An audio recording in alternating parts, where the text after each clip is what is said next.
Morning, everybody. Kevin here from Watch This with Joe and Kevin. Recently, Joe and I watched all of the Harry Potter films. Neither of us had ever seen them before. I had read the first book, Harry Potter and the Sorcerer's Stone, before the movies came out, as a curiosity when the hype was coming for the films. So it was over 20 years ago. I enjoyed it. I started reading the second one and just stopped really early in the book.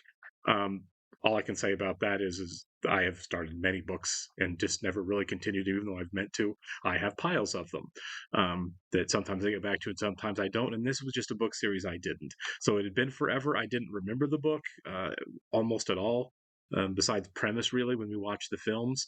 And we watched all of them, and I ended up really liking the movies a lot more than I thought I was going to. Obviously they're beloved. I've had friends for decades tell me that I need to see the movies, I need to read the books, and like everything else was like, you're probably right, I should get to that.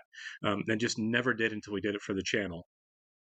And it was really a wonderful experience watching all of them. I had a great time with each and every one of them. I thought they were really well written stories and a really fleshed out, brilliant world.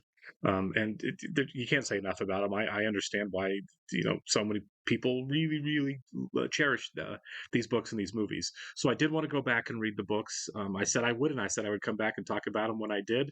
And I just recently finished The Sorcerer's Stone. Well, again, I had read it 20 years ago. I clearly didn't remember any of the stuff from the books when I read it again. I'm someone who, if I've seen a movie and then read the book, I kind of picture the characters from the film in my head when I'm reading the book. I think that can be kind of a detriment because it's fairly limiting in terms of imagination. But obviously, when I was thinking of Harry Potter when I was reading the book, I was thinking of Daniel Radcliffe and so forth with the rest of the cast. When I thought of Snape, I thought of Alan Rickman. When I was picturing him in my head. Um, I guess that also could mean that the movie was just cast that well. Now, the books I bought because took a while to buy the books because there were so many options. I ended up kind of cheating and taking two. The ones I spent money on, I bought the first five of the illustrated ones. The Jim Kay illustrated books because I think they're absolutely beautiful. I bought the first five because those are the only ones that are completed so far. I hope the others are still coming. I don't know. I mean, obviously, this probably takes some time to do, but these are really big and really heavy books for just like casual reading for the first time. But like I think these, because again they're beautiful. If you have like a small child or children that you're reading your books to, I think these would be great as a parent to like read.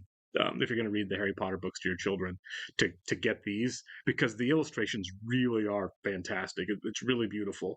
Um, I couldn't just buy these alone and read these. I'm someone who likes to read in bed before I go to sleep at night, so these are pretty hefty.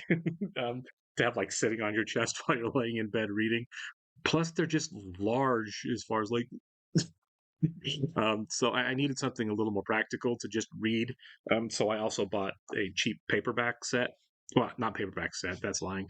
I bought individual paperback books. I'm still actually on the hunt for two of them. I think three and six, maybe three and five. I don't have yet. I couldn't find yet, but I've got some more used bookstores to hit on the last couple of those. But at any rate, I read The Sorcerer's Stone, actually just the paperback, and I've already started reading Chamber of Secrets, also the same edition of paperback.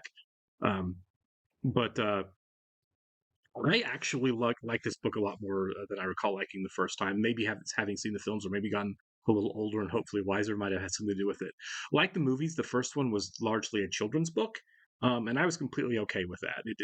I didn't find it detracting in the movie, and I didn't find it detracting here. That the setup was it felt like a kid's book, and that was completely okay because like any other genre of things that we watch or we read, I don't care what the genre is as long as it's good. We're watching a lot of rom-coms. I've never seen very many rom-coms, but as long as they're good movies, who cares what the genre is? And this was a really good book, despite the fact that some people may feel detracted by the fact it's a kid's book. I did not. I thought it was great.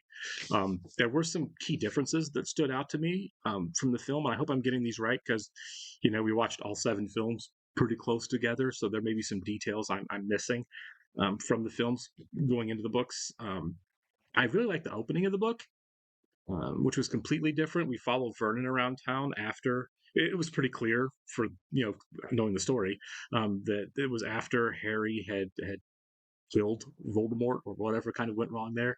Um, that the Vernon was running into a lot of other wizards celebrating and owls flying around. And I like the general atmosphere that kind of created going into the story, the mystery with that. If you weren't familiar with the story, I thought that was a really, really cool way to introduce the story and the legend of Harry Potter before introducing Harry Potter.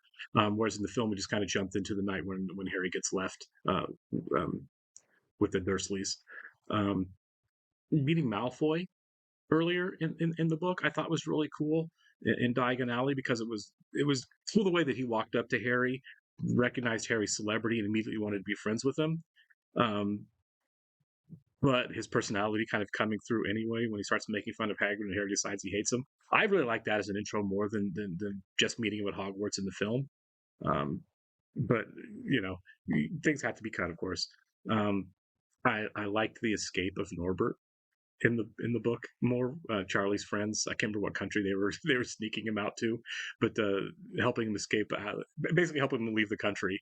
I thought that was a really fun scene before they get caught and put in detention. I thought that was really cool. The big one for me, the later in the book, there were two things that really stood out as the most important changes. That I'm kind of curious what other people think about. One is leaving out Hermione's potions challenge when they're trying to get the Sorcerer Stone. I thought that was the coolest of all the challenges. I thought it was cooler than the chess match. So I'm really curious about the decision to leave that one out. The logic puzzle that Hermione solves. I really wish that that was in the movie. I thought that was really cool. I thought it was the coolest of all the challenges. I thought it was cooler than the three-headed dog, Fluffy. I was kind of disappointed after reading that like that really was something that was really neat that should have made it into the film.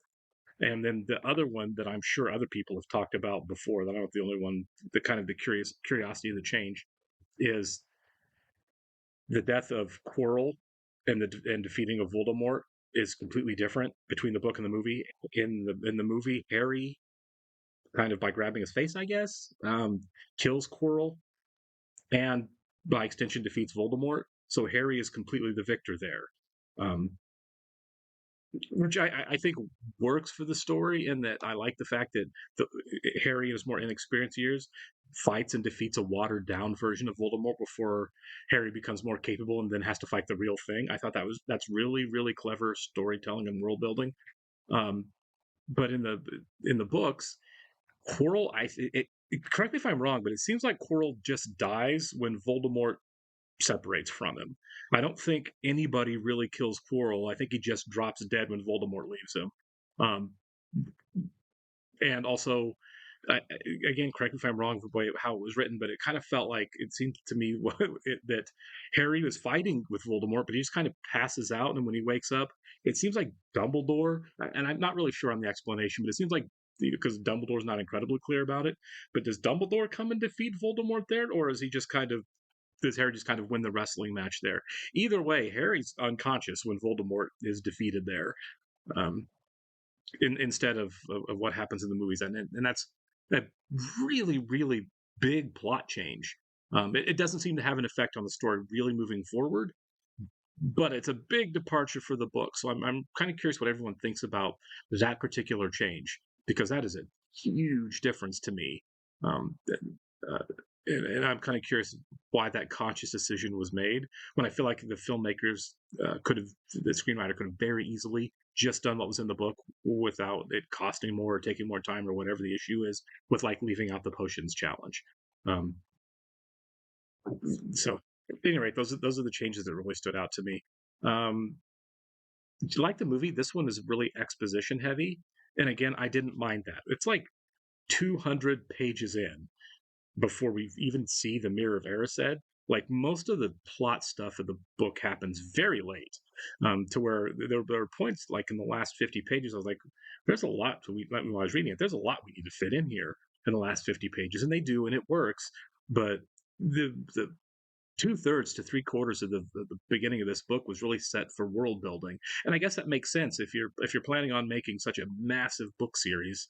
out of this. You really got to establish the world, and it did a really good job of that in both the film and the books, so that by the time we get to book two slash movie two, it's all done. You've done all of your exposition. We all kind of understand the world. We understand Hogwarts. We understand the Muggle world.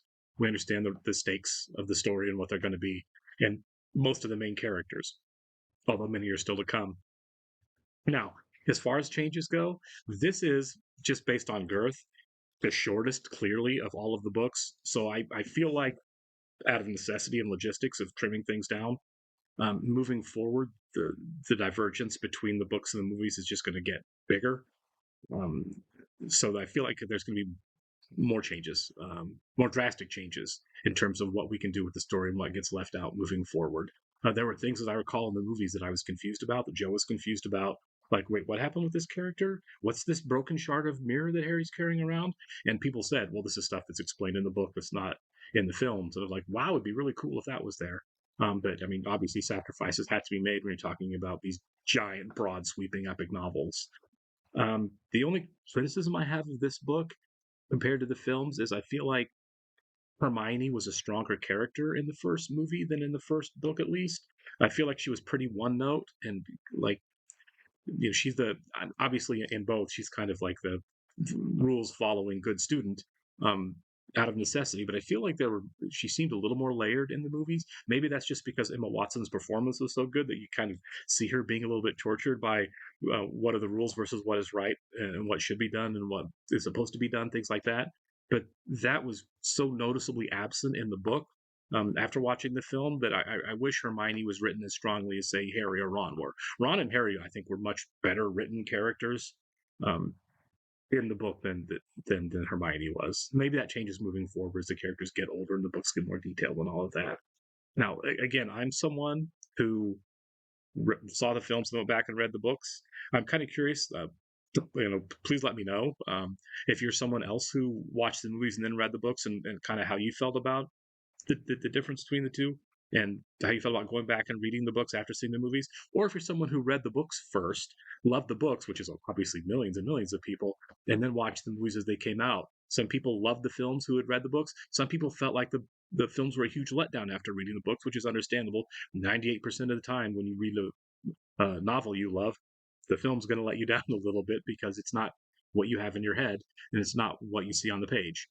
So I'm kind of curious what everyone thinks about that. I'm not too concerned about spoilers, having seen all the movies, unless there's like a seismic departure between the books and the movies. I don't feel like a spoiler thing is really an issue, unless something like in the last book it turns out that Voldemort is Hermione or something really wild like that. Any massive changes like that. But I'm really curious what you think. I like I said, I've already started reading the Chamber of Secrets. I don't know how long it's going to take. With my schedule, I basically have time to read between when I go to bed and when my eyes get heavy and I turn the lights out, and that's kind of my recreational reading time that I get. So these videos are obviously not going to come hard and fast, probably, especially as the books get significantly longer.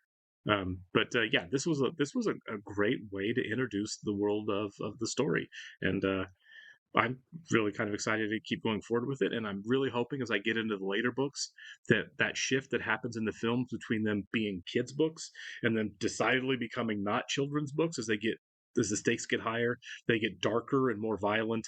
Um, I'm kind of curious to see the extent to how that plays out in the novels as well as it does in the films. All right. Let me know what you think. I will see you soon. Thanks, guys.